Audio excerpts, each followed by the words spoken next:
राहुल गांधी अगर आपसे नाराज हैं हाँ। तो वो उनके चेहरे पे दिख जाएगा कि वो आपसे नाराज हैं और वो आपसे बात नहीं करेंगे या आपको अपॉइंटमेंट नहीं देंगे या आपसे मुंह घुमा लेंगे। और प्रियंका गांधी आपसे नाराज है तो आपको दिखेगा नहीं, वो आप वैसे मुस्कुरा के बात करेंगी और राजनीतिक रूप से कब आपको काट के सफाया कर देंगी पता नहीं लगेगा। अब स्किल यूनिवर्सिटीज के नाम पे रेवंत रेड्डी को 100 करोड़ चेक दिया 100 करोड़ का, तो जाहिर है वो सरकार से और फायदे भी लेंगे।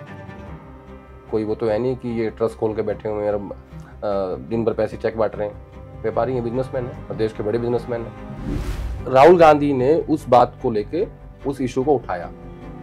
सचिन पायलट छत्तीसगढ़ के इंचार्ज प्रभारी, उन्होंने इस बात को उठाया और उसके एक दिन बाद रेवंत रेड्डी जो है वो 100 करोड़ का चेक ले रहे हैं। नमस्कार, मेरा नाम है विकास कुमार और आप देखना शुरू कर चुके हैं अपना पसंदीदा शो, आपका पसंदीदा शो ऑफ कैमरा।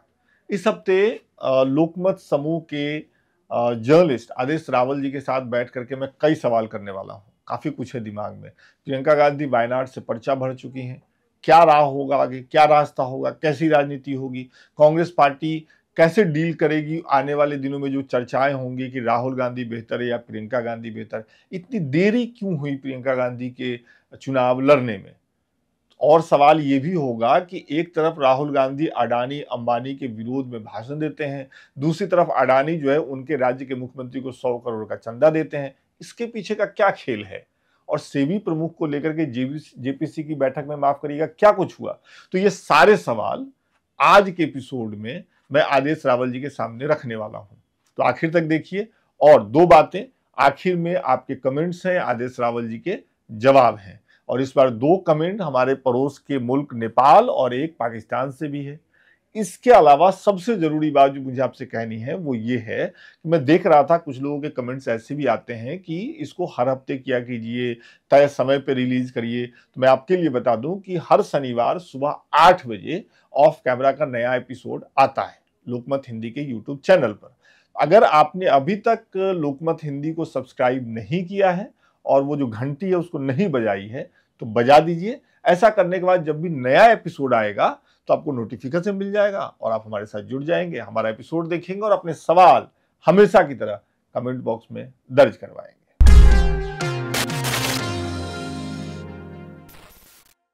कैसे सर? बहुत बढ़िया। एक और हफ्ता बीत गया और पिछला एपिसोड जो हमारा ऑफ कैमरा का था वो हमेशा की तरह ही काफी पसंद किया जा रहा है।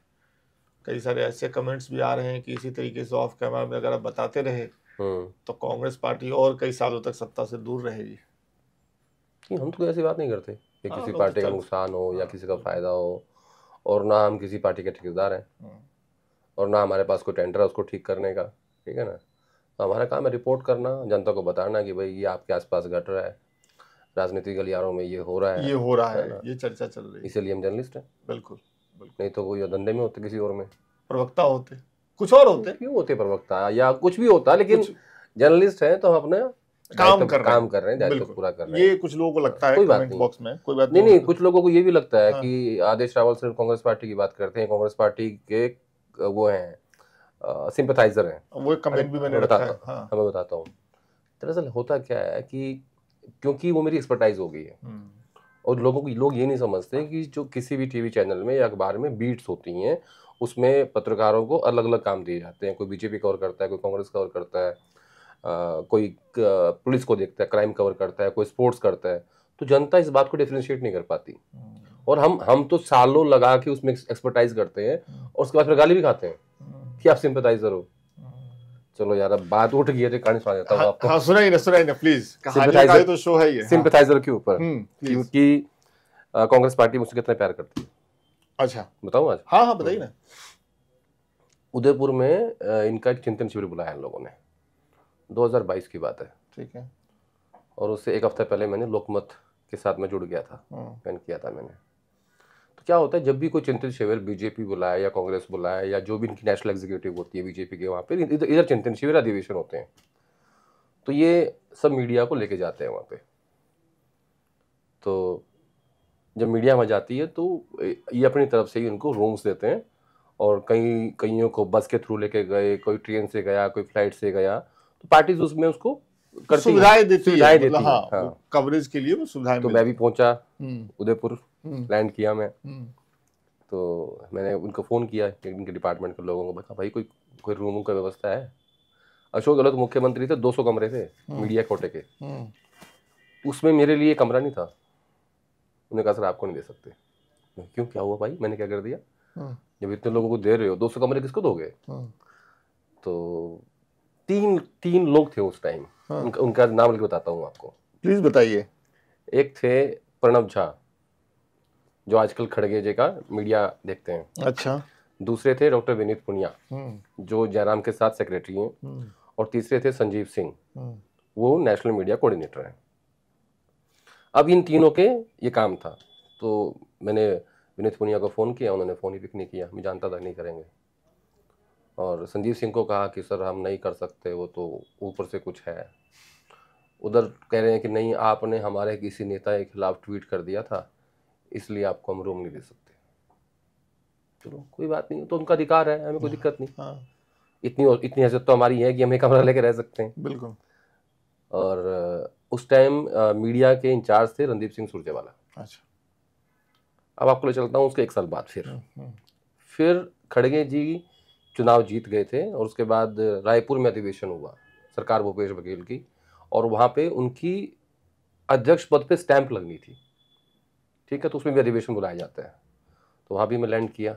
तब तक रणदीप सिंह सुरजेवाला हट गए मीडिया डिपार्टमेंट से, और जयराम रमेश उसके चेयरमैन हो गए। अच्छा। General secretary in charge media. मैं वहाँ पहुँचा, फिर मैंने विनीत पुनिया से बात करी, बस नहीं दे सकते सर आपको। मैं कहा अब क्या कर दिया मैंने?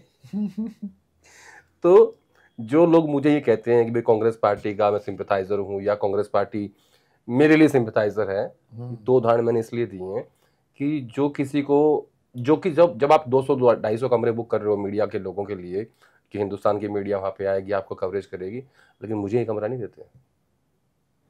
तो अब ये बात मैं बताना नहीं चाहता था, पता नहीं कैसे आ गई। नहीं ठीक है, अच्छी बात है, लेकिन अब ये रिश्ता ठीक हुआ या फिर अभी भी वैसे ही? अभी अधिवेशन दोबारा हुआ नहीं है। तब पता चलेगा कि क्या पता चलेगा। चलिए, ये बहुत दिलचस्प बात पता चली है। और कई बार ऐसा ये लोग समझते नहीं है कि मैं जितना कांग्रेस पार्टी को क्रिटिसाइज करता हूँ, उसका मुझे उसमें काफी दिक्कतें भी आती हैं, ऐसा नहीं है।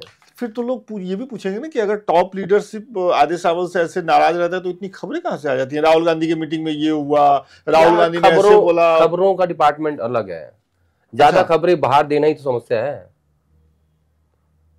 अगर मैं सबसे दोस्ती कर लूं तो लिखूं किसके खिलाफ? इसलिए मैं सबसे दोस्ती नहीं करता, मैं किससे मिलता ही नहीं हूं। बस काम के लोगों से मिलते हैं, जहां से मसाला जहां से आपको, जो आपकी रिस्पेक्ट करे, जो आप उसकी रिस्पेक्ट करो, एक दूसरे की म्यूचुअल रिस्पेक्ट हो। कुछ लोग तो ऐसे चाहते हैं उनके गुलाम बन जाओ आप। नेता चाहता है कि आप उसके गुलाम हो। अगर आपने एक शब्द दाएं बाएं कर दिया ना, तो वो आप पे चिल्लाता है, ऐसे पता नहीं कितने बड़े कार्यकर्ता है उसके। क्यों भाई, बेशक बेशक, तेरे घर की रोटी खा रहे हैं क्या? मैं इधर अधिकार नहीं देता किसी को ये कि कोई चिल्लाए। एक चिल्लाया था, उसको ठीक कर दिया था, मैं औकात में रही हूँ। नाम बताएंगे? रहने दे यार। चलिए, ये बताइए कि प्रियंका गांधी पर्चा भर चुकी हैं, चुनाव लड़ेंगी, और अब वायनाड की जनता पे है कि वो क्या फैसला सुनाती है। लेकिन अब ये चर्चा तो जोर शोर से शुरू होगी ना, जो पहले दबी छुपी होती थी कि राहुल गांधी बेहतर या प्रियंका गांधी बेहतर, हर भाषण से ये तुलना तेज होगी, और फिर ये बात बहुत जोर शोर से चलेगी। क्या मानते हैं आप? आपको क्या लग रहा है, दोनों भाई बहन संसद में होंगे? आप ये देखिए कि प्रियंका गांधी राजनीति में कब आ रही हैं। ठीक है, 2019 फरवरी में मैंने ट्वीट किया था, काफी महीने पहले ट्वीट कर दिया था मैंने कि प्रियंका गांधी पॉलिटिक्स में आ रही हैं, वो अभी भी होगा। तो प्रियंका गांधी पहली बार सक्रिय राजनीति में आई।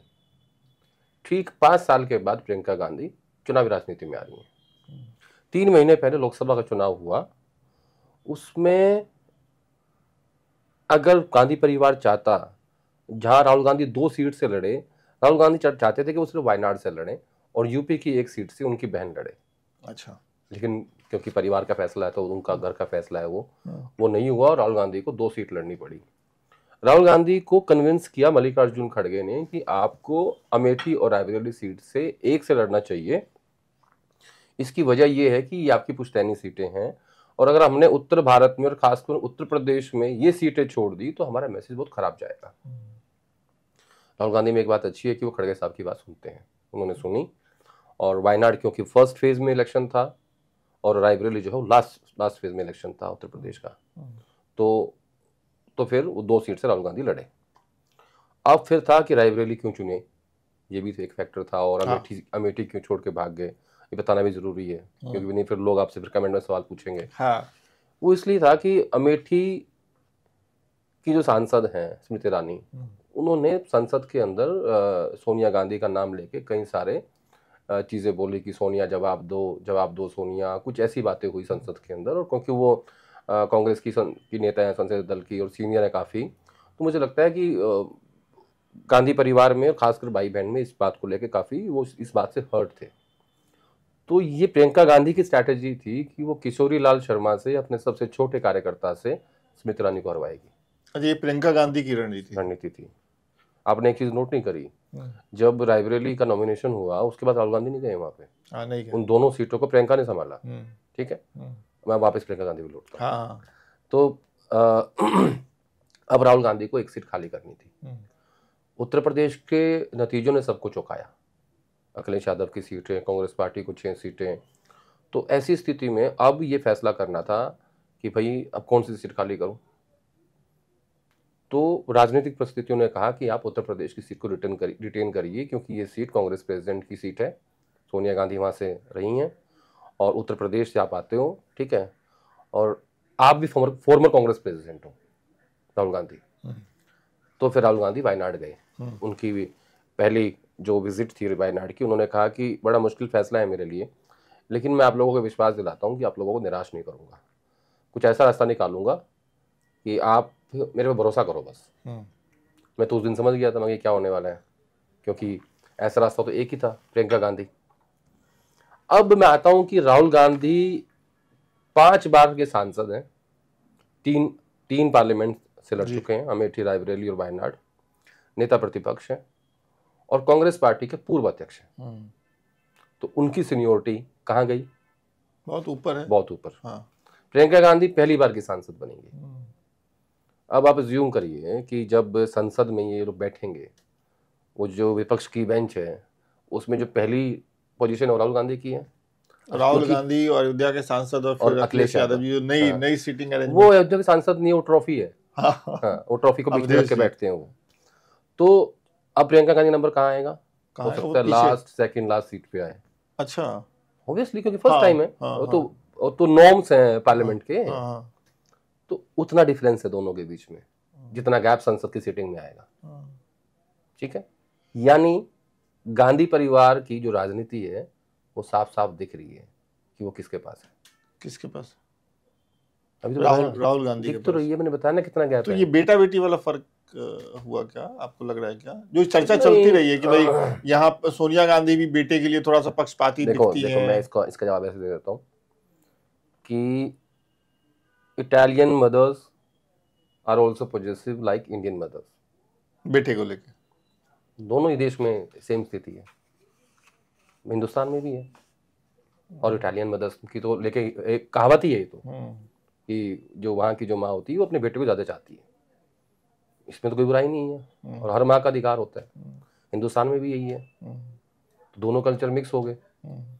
लेकिन क्योंकि परिवार में चीज़ें डिसाइडिंग है, क्या होता है ना, आपको बैड कॉप और गुड कॉप खेलना पड़ता है। गुड कॉप कौन है? राहुल गांधी। कैसे? ये कैसे तय हो गया? मैं बताता हूँ ना कैसे तय हो गया।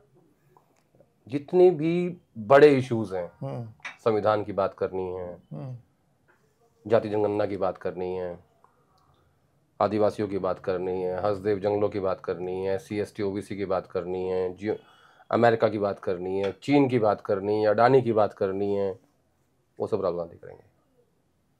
पार्टी के भीतर का जो क्राइसिस मैनेजमेंट है, जहां जहां समस्याएं हैं पार्टी के अंदर, वो सब प्रियंका गांधी पर्दे के पीछे से करती हैं ऐसे।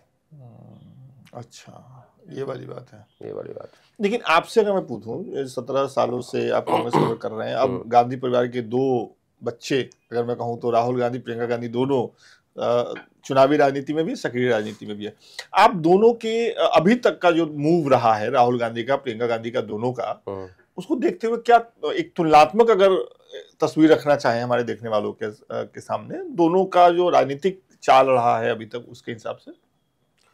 राहुल गांधी अगर आपसे नाराज हैं तो वो उनके चेहरे पे दिख जाएगा कि वो आपसे नाराज हैं, और वो आपसे बात नहीं करेंगे, या आपको अपॉइंटमेंट नहीं देंगे, या आपसे मुंह घुमा लेंगे। और प्रियंका गांधी आपसे नाराज है तो आपको दिखेगा नहीं, वो आप वैसे ही मुस्कुरा के बात करेंगी,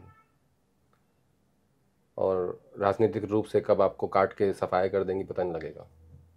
राहुल गांधी अपने इमोशंस को छुपा नहीं पाते,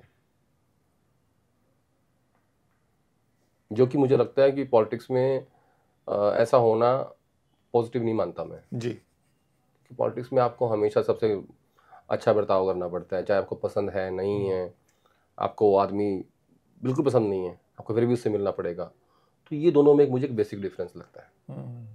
आई थिंक ये काफ़ी है इतना डिफरेंस। जी जी, एक अभी एक किस्सा मुझे याद आ रहा है, जो इमरजेंसी के बाद चुनाव हुआ और उसमें जब इंदिरा जी हारी, अभी मैं किताब एक पढ़ रहा था निर्जा चौधरी जी की, उसमें बड़ा दिलचस्प किस्सा था। अंबिका सोनी जी उनके साथ थी, नई थी अंबिका सोनी, और उन्होंने देखा कि इंदिरा जी इतनी बुरी तरीके से हारी हैं तो वो उदास थी, तो इंदिरा गांधी ने उनसे कहा कि चश्मा लगाओ और मुस्कुराओ, ये दिखाने की चीज नहीं है, दिखाने की चीज नहीं है। तो मुझे वहां से वो किस्सा याद आ गया जब आपने मैं किताब नहीं पढ़ता, पता है? ये भी बता दीजिए क्यों?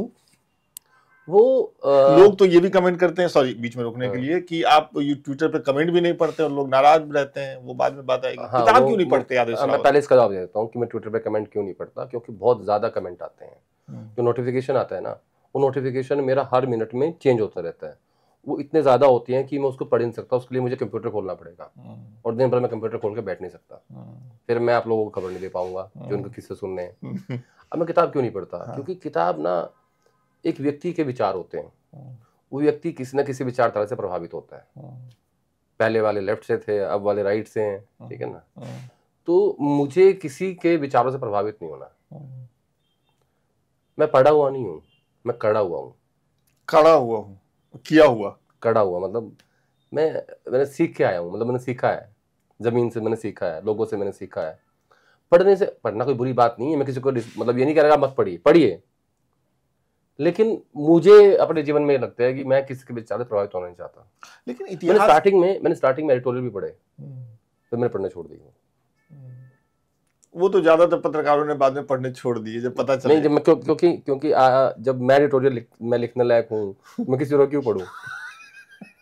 लेकिन मुझे एक आखिरी सवाल किताब पे, मुझे ये बताइए कि जब मान लीजिए कि अगर मुझे इतिहास की कोई बात जाननी है, इंदिरा गांधी जी के समय की कोई बात जाननी है, तो दो रास्ते हैं, या तो मैं उस समय के लोगों से मिलकर के कहानियां सुनूं, या मैं कोई किताब पढ़ूं, उसमें लेफ्ट की भी एक पढ़ लूं, राइट की भी एक पढ़ लूं, तो एक अपने दिमाग में तस्वीर बन सकती है। आपने एक चीज देखी है, इसीलिए मैं 20 साल से ज्यादा पुरानी बात करता ही नहीं। अच्छा। क्यों? वो मुझे किसी की पढ़नी पड़ेगी या सुननी पड़ेगी, मैं चाहता ही नहीं हूँ। आपने जो देखा समझा, इसलिए जो मैं जनरली में जो बात करता हूँ, मैं 1999 से ज्यादा पीछे जाता नहीं हूँ। ये दिलचस्प है। रास्ता निकालना पड़ता है। तो मैं अपने विचार अपने से बनाऊंगा। सही बात। मैं किसी की बात सुन के, किसी को पढ़ के अपने विचार नहीं बनाऊंगा। चलिए, अगला सवाल मेरा ये है कि प्रियंका गांधी राजनीति में आए, इस बात को लेकर के बहुत लंबे समय से हम देखते रहे कि एक चुनाव हुआ यूपी का, कांग्रेस हारी और पोस्टर लगते थे, दीदी आएंगी, कभी इंदिरा गांधी से तुलना, कभी कुछ ऐसे पोस्टर होते थे। अभी इतने लंबे समय बाद परिवार ने डिसाइड किया, जैसा आप कहते हैं बातचीत में कि परिवार का फैसला है, तो मैं भी परिवार कह रहा हूँ। ये क्यों हुआ? इतना समय क्यों लगा? अगर प्रियंका गांधी को आना था तो इसके पहले भी समय था। देखिए, तीनों लोग इकट्ठे संसद में आए, थोड़ा सा मुझे लगता है उस बात से परिवार बचने की कोशिश कर रहा था। लेकिन इस चुनाव के बाद और राहुल गांधी की 2 सीटें जीतने के बाद परिस्थितियां ऐसी पैदा हो गई कि इनके पास रास्ता नहीं बचा। अब अगर वायनाड को राहुल गांधी छोड़ दें और किसी कार्यकर्ता को वहां से लड़वा दें, जीत तो भी जाएगा। लेकिन मैसेज ये जाएगा कि वायनाड की जनता ने 2019 में राहुल गांधी का सबसे बुरा समय था राजनीतिक रूप से, तब उनको जिताया, तब वो अमेठी हार गए, उनको संसद में भेजा। अब राहुल गांधी वापस रायबरेली से जीत गए यूपी से, अब उन्होंने वहां के लोगों को छोड़ दिया। तो राहुल गांधी का ये इमोशनल डिसीजन था, अपनी बहन को पॉलिटिक्स में लाना, मजबूरी हो गई थी, राजनीतिक परिस्थिति ऐसी बन गई थी कि इनके पास रास्ता नहीं बचा था। तो कल को अगर ऐसी कोई राजनीतिक परिस्थिति दूसरी बनेगी तो रॉबर्ट वाड्रा भी चुनाव लड़ेंगे? ये मैं कैसे कह सकता हूँ? मतलब परिवार का ही कोई लड़ेगा अगर इसी से विरासत संभली रह सकती है तो? नहीं, वो तो दावा भी कर चुके थे कि हम लड़ेंगे चुनाव। नहीं, वो तो दावा कई सालों से कर रहे हैं, उनका नंबर आ नहीं रहा है। अच्छा, नहीं आ रहा है? कहाँ कर जा रही है बात? छोड़ो यार ये चीजें वो राजनीति में तो है नहीं रॉबर्ट वाड्रा, ठीक है। आने की कोशिश तो कर ही रहे हैं। जिस दिन आ जाएंगे मैं उन पर कमेंट करूंगा। अच्छा, अभी नहीं करेंगे? जब कोई आदमी पॉलिटिक्स में है ही नहीं है, वो बिजनेसमैन है, जब वो पॉलिटिक्स में आएंगे और उनकी वो कहाँ से चुनाव लड़ेंगे, क्या उनकी स्थिति बनेगी, राज्यसभा जाएंगे, लोकसभा लड़ेंगे, जो भी बनेगी, तब मैं उसको बोलूंगा। मैं उन पर इसलिए नहीं बोलता हूँ कि वो पॉलिटिक्स में है ही नहीं, और वो किसी राजनीतिक व्यक्ति के मतलब महिला के पति हैं और वो बिजनेसमैन है, मैं उनको लेकर कमेंट करूँ? मैं, हालांकि उनको बड़ा शौक है मीडिया में आने का, वो हर तीसरे दिन इंटरव्यू दे देते हैं, ठीक है ना। मैं उसके बावजूद भी कभी, आज मैं पहली बार उन पे कमेंट कर रहा हूँ। अच्छा, मैंने आज तक रॉबर्ट वाड्रा पे कमेंट नहीं किया। चलिए, मैं आपकी दुविधा को और भी बढ़ाऊंगा। नहीं, दुविधा नहीं है ये। हाँ, मैं क्यों कमेंट करूं? तुम पहले आओ तो पॉलिटिक्स में। देखिए, मेरा सवाल ये आप नहीं, मैं अपनी बात कह रहा हूं कि आप पहले कांग्रेस पार्टी की 5 रुपए की मेंबरशिप लो, फिर मैं आपको बोलूंगा। अच्छा, चलिए, ये एक बात हो सकती है। एक आखिरी सवाल प्रियंका गांधी पे, वो ये है कि प्रियंका गांधी और राहुल गांधी दोनों अब संसद में होंगे। मैं एक टीवी चैनल पे आपको सुन रहा था, इसमें आप ये कह रहे थे कि उनके राजनीति में आने से राहुल गांधी के इर्द गिर्द जो एक लॉबी है, तो कुछ नाम भी आप ले रहे थे, उनमें एक तरीके की खलबली है। क्यों ऐसी खलबली? खलबली नहीं है। अब मैं इसके देख रहा था कि भाई इसके क्या नुकसान और क्या फायदे हैं। राहुल गांधी के सबसे नजदीकी व्यक्ति कौन है? केसी वेणुगोपाल। अब वेणुगोपाल इंडिया अलायंस के सब नेताओं से बात करते हैं, पार्लियामेंट की जो स्ट्रैटेजी होती है वो भी करनी पड़ती है, वो सब कोऑर्डिनेट करते हैं। राहुल गांधी थोड़ा सा हेजिटेट करते हैं इन चीज़ों से, तो उनका एक नुमाइंदगी करते हैं वेणुगोपाल। अब क्योंकि राहुल गांधी के लिए सारे जो पर्दे के पीछे काम है प्रियंका करती हैं।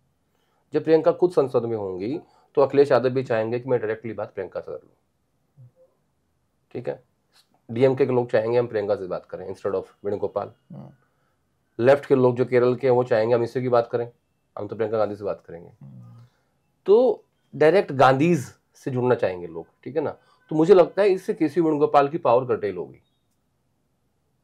वो उनकी जो आज जो वो मतलब पूरी पार्टी के मालिक बने हुए हैं, थोड़ा उसमें फर्क आएगा। अच्छा। और प्रियंका गांधी भी चाहेंगी ऐसा कि मैं भी अपने कार्य क्षेत्र को बढ़ाऊं। लेकिन प्रियंका गांधी तो भले चुनाव अब लड़ रही है, लेकिन वो पहले से थी, तो मतलब वो तो परिवार का हिस्सा है। अगर उन तक पहले भी कोई पहुंचना चाहता तो कौन रोक लेता, और वेणुगोपाल कैसे रोक लेते? नहीं, पहुंचना चाहे तब ना, जब अवेलेबल ही नहीं है। अब तो आप पब्लिक लाइफ में आ गए ना ऑफिशियली।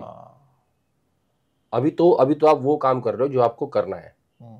अब आपको वो काम करना पड़ेगा जो आपको लोग मिलेंगे पार्लियामेंट के अंदर, आपको कहेंगे कि हमारी ये समस्या है, आपके लोग हमारे साथ कोऑपरेट नहीं कर रहे, हमारे साथ सीट शेयरिंग नहीं हो रही है, हमारे साथ ज्वाइंट कैंपेन नहीं हो रहा है, हमारा मान सम्मान नहीं हो रहा है, हमारी इज्जत नहीं हो रही है। 10 चीजें होती है ना। जी। तो वो जब चीजें होंगी तो उससे मुझे लगता है कि वेणुगोपाल की पावर्स में फर्क आएगा। हालांकि वो जीएसओ हैं, पीएसी के चेयरमैन हैं, ठीक है, उनको काफी कुछ दे रखा है पार्टी ने, सॉरी राहुल गांधी ने, तो वो एक अलग चीज है। लेकिन प्रियंका गांधी के राजनीति में आने से जो सबसे ज्यादा नुकसान किसी बंदे का होगा तो वो जीएसओ का है। अच्छा, मुझे ये मेरी राजनीतिक समझ कहती है। अपने अब आपका अपना आकलन है। अच्छा, अभी बातचीत में आपने कहा कि पहले कहा कि काफी कुछ दे रखा है पार्टी ने, फिर आपने कहा सॉरी राहुल गांधी ने। मैं ये थोड़ा समझना चाहता हूँ कि पार्टी ने किसी को कुछ दिया और राहुल गांधी ने किसी को कुछ दिया, या मल्लिकार्जुन खड़गे ने किसी को दिया, ये क्या फर्क होता है दोनों में? दोनों का स्टेटस अलग होता होगा। पार्टी किसी नेता में इन्वेस्टमेंट करती है, ठीक है, सालों साल लगते हैं, उसको जनरल सेक्रेटरी बनाती है, उसको जहाज से भेजती है, फिर वो प्राइवेट प्लेन से जाता है, फिर वो कहता है कि ऑब्जर्वर भेजो, फिर सरकार बनाता है, फिर मुख्यमंत्री बनाता है, ठीक है। तो 30-40 साल लग के कोई गुलाम नबी आज़ाद बनता है, कोई अहमद पटेल बनता है, कोई विलास राव देशमुख बनता है, कोई भूपेंद्र हुड्डा बनता है। तो भाई ये पार्टी की इन्वेस्टमेंट होती है, ये तो ही पार्टी की बात है, ठीक है। अब आपने कहा कि राहुल गांधी ने सारी पावर्स पार्टी की ये रखी है वेणुगोपाल को, जबकि एक वक्त था कि राहुल गांधी इसी बात से परेशान थे। मैंने पहले बताया था कार्यक्रम में कि एक आदमी के पास सारी पावर नहीं होनी जब सोनिया गांधी कि जब सोनिया गांधी के सलाहकार अहमद पटेल थे। तो ये फर्क है पार्टी का और राहुल गांधी का। अच्छा, देर सवेर क्या होता है ये समझते नहीं है कि ये चीजें बदलती रहती हैं। आज वेणुगोपाल को लग रहा है मुझे कोई फर्क ही नहीं पड़ रहा है। मैंने पिछले 17 साल में यहाँ इतने जनरल सेक्रेटरीज को आते जाते देखा है ना। टेम्परेरी फेस होते हैं ये, बट कई लोग अपने आप को भगवान समझ बैठते हैं। कोई भगवान नहीं है। चलिए, अब गांधी परिवार से अलग 2 सवाल है मेरे, फिर हम सवाल जवाब पे चलेंगे। काफी इंटरेस्टिंग सवाल है इस बार लोगों के, आपके लिए, आपसे जवाब सुनना चाहेंगे उसका। पहले तो आपने एक ट्वीट किया आज कि जेपीसी की मीटिंग थी और उसमें कुछ बवाल हुआ है और सत्ता पक्ष कुछ चाह रहा था, विपक्ष कुछ चाह रहा था, फिर से मीटिंग होगी, क्या हुआ, क्या है मतलब? माधवी बुज सेबी चीफ को पीएससी के दफ्तर ने कांटेक्ट किया कि भाई आपको आना है पीएससी के सामने, आपको पेश होना है और हमें जानना है कि आपके अडानी के बीच में क्या लेन देन है, क्या जो भी रिपोर्ट्स हैं। तो माधवी बुच ने पहले कहा कि मैं नहीं आ सकती, तो ऑफिस ने कहा कि नहीं आपको आना है। तो फिर आज सुबह 9:30 बजे उन्होंने बताया कि किसी कारण से वो नहीं आ सकती। तो फाइनली वो उस मीटिंग को पोस्टपोन कर दिया गया। लेकिन जब वो मीटिंग पोस्टपोन हुई तो उसके बाद बीजेपी के सांसदों का ये पक्ष था कि भाई उनको नहीं बुलाना चाहिए, वो सेबी चीफ हैं।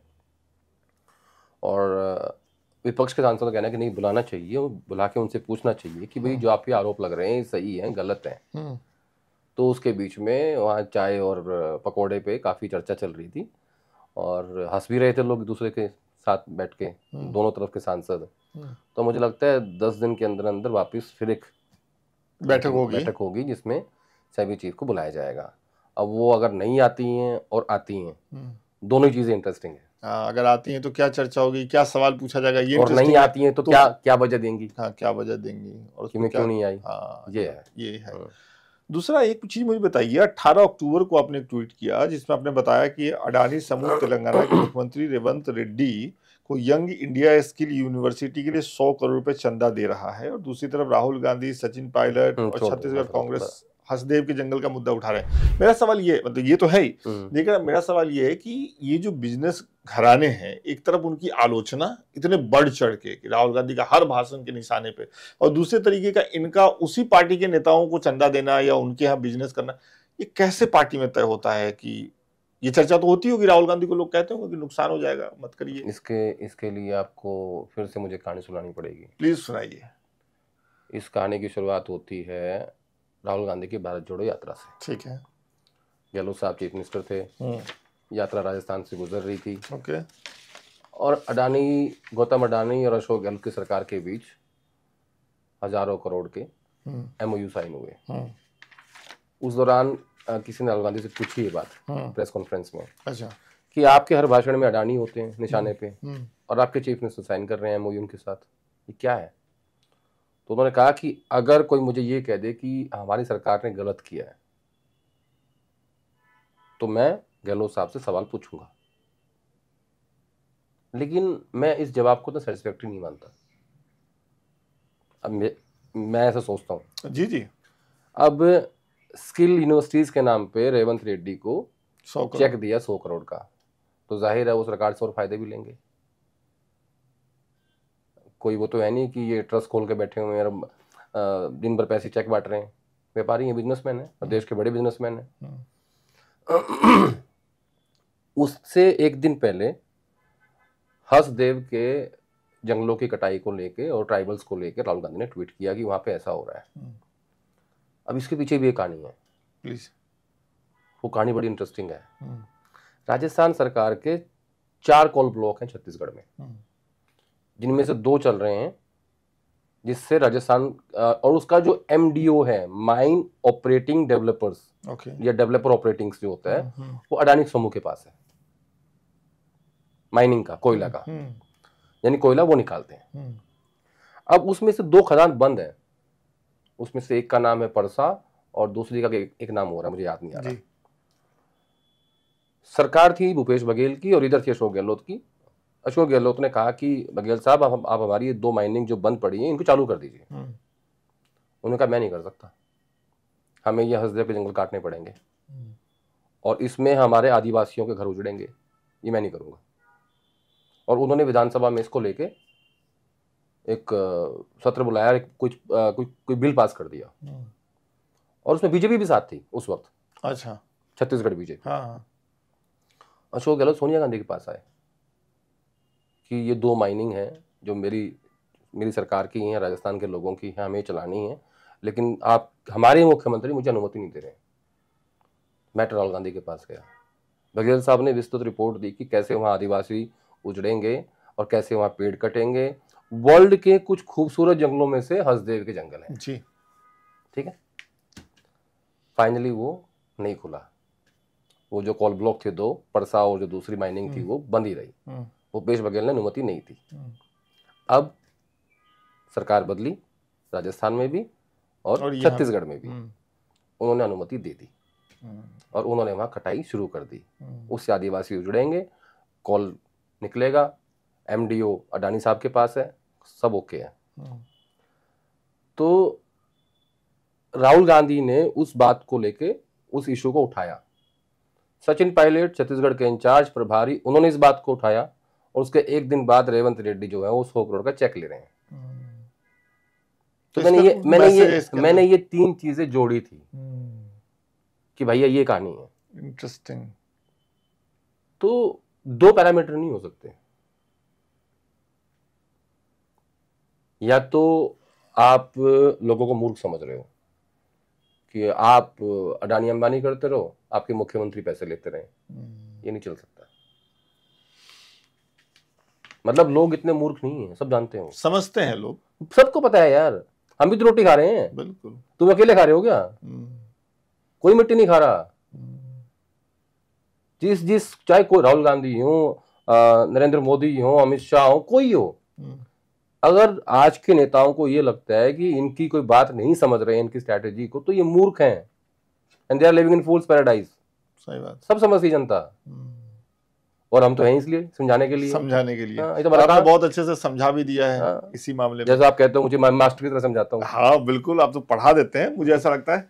चलिए अब यहाँ से हम लोग चलते हैं अपने जनता, पानी पीना पड़ेगा, पीजिए और ले लीजिए। इतनी कहानी सुन ली तुमने आज। हाँ चलिए, अच्छा लगता है जब आप कहानियां सुनाते हैं ना विस्तार से। हमारा एक शो है विस्तार से लोग मतलब, वो भी देखा करिए। चलिए इसी बीच में हमने अपने एक शो का प्रमोशन कर दिया है। अब लोगों के सवाल लेते हैं। पहला सवाल है संतोष यादव का, और आप गेस कीजिए ये सवाल कहाँ से। यादव जी का सवाल है हरियाणा से क्या? नेपाल से। अच्छा, ये नेपाल से हैं और ये कह रहे हैं कि हमें आपका शो पसंद है, इंडियन पॉलिटिक्स पे 6-7 साल और बहुत लंबा समय हो गया। मेरा क्वेश्चन, उनका क्वेश्चन ये है कि Aadesh sir, why Congress is not projecting Kanhaiya Kumar in Bihar via election through ही फायर ब्रांड स्पीकर, दो ही firebrand speaker, Congress should bargain with RJD just for 1 seat in via election for Kanhaiya Kumar. What do you think sir? Kanhaiya Kumar को लेकर के सचिन पायलट के बाद मुझे लगता है एक दूसरा नेता है कांग्रेस का जिसको लेकर के बहुत सवाल रहते हैं। मतलब वो क्या जानना चाहते हैं कि बिहार में उनको प्रोजेक्ट क्यों नहीं कर रहे हैं? हाँ, वो ये जानना चाहते हैं कि बिहार में कन्हैया कुमार को लेकर के। मुझे लगता है एक तो कन्हैया कुमार काफी यंग है, ओके ठीक है, अभी उनको बिहार में अध्यक्ष बना के भेजना थोड़ी जल्दी होगी। पहले कांग्रेस पार्टी उनको बुजुर्ग करेगी? नहीं, बुजुर्ग नहीं करेगी। मैंने कहा ना अभी आपको पहले कि पार्टी नेताओं में इन्वेस्ट करती है, उनको ग्रूम करती है, और मुझे लगता है कि प्रदेश अध्यक्ष के लिए कन्हैया अभी युवा है, उनके पास अभी टाइम है, इसीलिए उनको एनएसवाई का इंचार्ज बनाया है ताकि थोड़ा सा आप और संगठन को सीखें, क्योंकि कन्हैया कुमार कांग्रेस पार्टी के संगठन से नहीं आते। उनका जो कैडर है वो लेफ्ट से आए हैं, ठीक है। तो आजकल हालांकि लेफ्ट और कांग्रेस बराबर से ही है, ज्यादा फर्क नहीं है, लेकिन फिर भी जब आप कैडर को समझोगे, संगठन को समझोगे, तो आहिस्ता आहिस्ता आपकी ग्रूमिंग होगी। तो आप जब आप सच्चे कांग्रेसी बन जाओगे तो आपको भेज देंगे बना के वो। चलिए, और वो भूमियार है कन्हैया कुमार ना। हाँ, अखिलेश प्रसाद सिंह भी भूमियार है जो अभी सीटिंग है, हाँ, ठीक है ना। हाँ। तो अभी थोड़ा गैप देना पड़ेगा, बीच में किसी और को लाना पड़ेगा, वैसे भी अब ये वोट बैंक यादव जी को बोलिए कि परिस्थितियां अभी उनके लिए अनुकूल नहीं है, क्योंकि भूमियार हटा के भूमियार नहीं ला सकते। चलिए अगला सवाल मोहम्मद ताहिर, और ये लिख रहे हैं पाकिस्तान से। वाह वाह वाह। पाकिस्तान से मैं हमेशा आपका एनालिसिस सुनता हूँ, बड़ा इंटरेस्टिंग है।